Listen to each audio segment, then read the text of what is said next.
করলেন, আল্লাহ দেখবে তোমাদের কাল্ব কাল্ব, এটা বলে নবীজি বুকের দিকে ইশারা করলেন। এখন নবী বললেন কাল্ব থাকে বুকে, আল্লাহ বললেন কাল্ব থাকে বুকে। যে বলবে কাল্ব থাকে মাথায়, ওটাকে পাবনা পাগলা গারদে ভর্তি করা দরকার। ওরসে যাওয়া যাবে না। কেন যাবে না? তার মূল কারণ হলো, ওরসে যাওয়া যাবে না, তার মূল কারণ কি? ওরসে তারা যাচ্ছে মাজার জিয়ারতের উদ্দেশ্যে। আমার নবী মক্কায় জন্মগ্রহণ করলেন, হিজরত করলেন মদিনা মানে ইয়াসরিবে। রাসূল করিম সাল্লাল্লাহু আলাইহি সাল্লাম মদিনায় ঢোকার আগে একটা জায়গায় ঢুকেছেন, তার নাম হলো কুবা এলাকা। এই কুবা এলাকায় একটা মসজিদ আছে যার নাম হলো মসজিদে কুবা। হাজী সাহেবরা জানেন সুনান ইবনে মাজার হাদিস।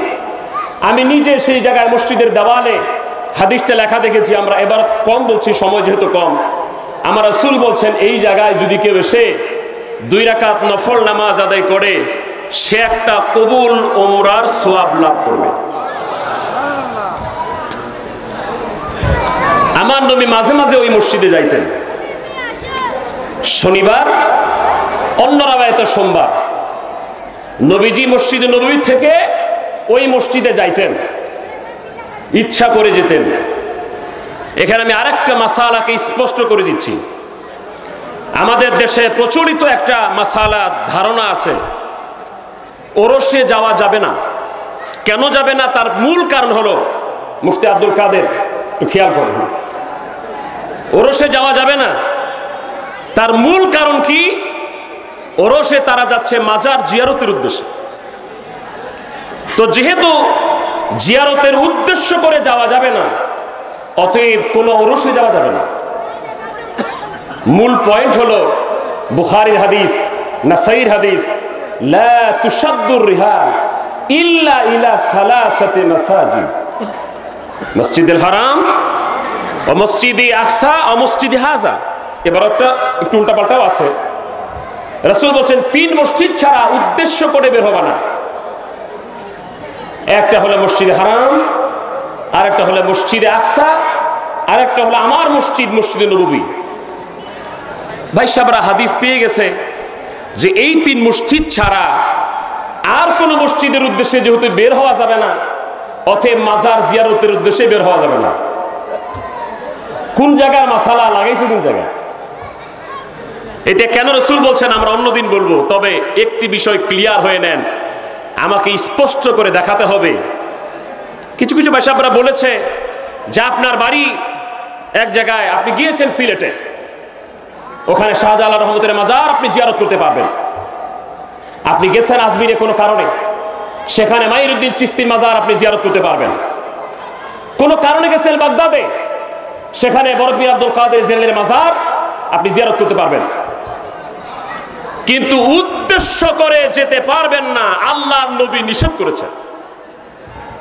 উনি আর বললেন না কোন হাদিসে নিষেধ করছে, আরবি ইবারতটা কি, কোন কিতাবে আছে। আচ্ছা বলেন আপনারা, নবী যদি কোনো কাজ নিষেধ করে, উম্মত আমরা এটা কি করতে পারি? আমরা কি করতে পারবো ভাই? তা আমার অন্য লম্বা চড়া দরকার নাই, আমি খালি খুঁজতেছি। এটা আমি 10-12 বছর আগে শুনছি। আমি খালি খুঁজতেছি যে কোন জায়গায় নবী নিষেধ করছে যে এই উদ্দেশ্য করে জিয়ারত করতে যেতে পারবো না। যারা এগুলি বলছে তাদেরকে আমি চ্যালেঞ্জ ছড়িয়ে দিয়েছি, আসমানের নিচে জমিনের উপরে এমন একখানা হাদিসের কিতাব দেখান, একখানা তাফসীরের কিতাব দেখান, একখানা ফিকার কিতাব দেখান, যেখানে আমার নবীজি বলেছে যে তোমরা উদ্দেশ্য করে জিয়ারত করতে যেতে পারবা না।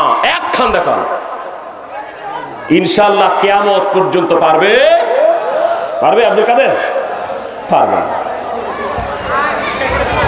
আল ফিকহু আলা মাজাহিবিল আরবার মধ্যে এসেছে বাল ইয়ানদুবু সাফার লিজিয়ারাতিল মাউতা, ইন্তেকাল প্রাপ্ত মৃত ব্যক্তিদের জিয়ারতের উদ্দেশ্যে সফর করা নাজায়েজ না, হারাম না, বিদআত না, বরং এটা মুস্তাহাব, সওয়াবের কাজ। 3 মসজিদে পাইছে। তো নবীজি তো নিজেও মসজিদে নববী থেকে মসজিদে কুবায় যাইতেন সোমবার শনিবার। তো মসজিদে কুবায় নবী মসজিদে নববীতে নামাজ পড়ান, কিন্তু মসজিদে কুবার আলাদা ইমাম, অন্য ইমাম মসজিদে কুবাতে নামাজ পড়ান। হাদিসটা তিরমিজি শরীফের 2901 নম্বর হাদিস। ওই ইমামের অভ্যাস হচ্ছে প্রতি রাকাত নামাজ, প্রত্যেকটা রাকাত নামাজ তিনি পড়ান, সূরা ইখলাস পড়েন, এরপরে অন্য কোন সূরা পাইলে মিলান, না হলে সূরা ইখলাসই পড়েন। কখনো সূরা ইখলাস ছাড়ে না, খালি সূরা ইখলাস, প্রত্যেক রাকাতে সূরা ইখলাস, প্রতিদিন সবসময় সূরা ইখলাস। তো অন্যান্য সাহাবীরা ধরছে, অন্য মুসল্লিরা ধরছে, ইমাম সাহেব আপনি খালি প্রত্যেক রাকাত নামাজে সূরা মিলান, এই সূরা ইখলাস পড়েন, সূরা ফাতিহা আর সূরা ইখলাস পড়েন। কারণ কি? আপনি কি এটাকে যথেষ্ট মনে করছেন না? আপনি হয়তো সূরা ইখলাস পড়বেন, নাহলে অন্যটা পড়বেন। ইমাম সাহেব জবাব দিল, প্রয়োজন হলে আমি ইমামতি বাদ দিতে পারি, মাগার সূরা ইখলাস তেলাওয়াত করা বাদ দিতে পারবো না। জোরে বলুন সুবহানাল্লাহ। প্রয়োজন হলে ইমামতি ছেড়ে দিব, কিন্তু সূরা ইখলাস বাদ দিতে পারবো না। আমার জাকির ভাইদের উদ্দেশ্যে, এখানে অনেক মুমিন মুসলমান আছেন, এলাকায় অনেক ওলামা ইকরাম আছেন, আমার পরিচিত অপরিচিত, আমার থানা থেকে মানুষ আসছেন, আমি আপনাদের এলাকার মানুষ, উত্তরবঙ্গের মানুষ।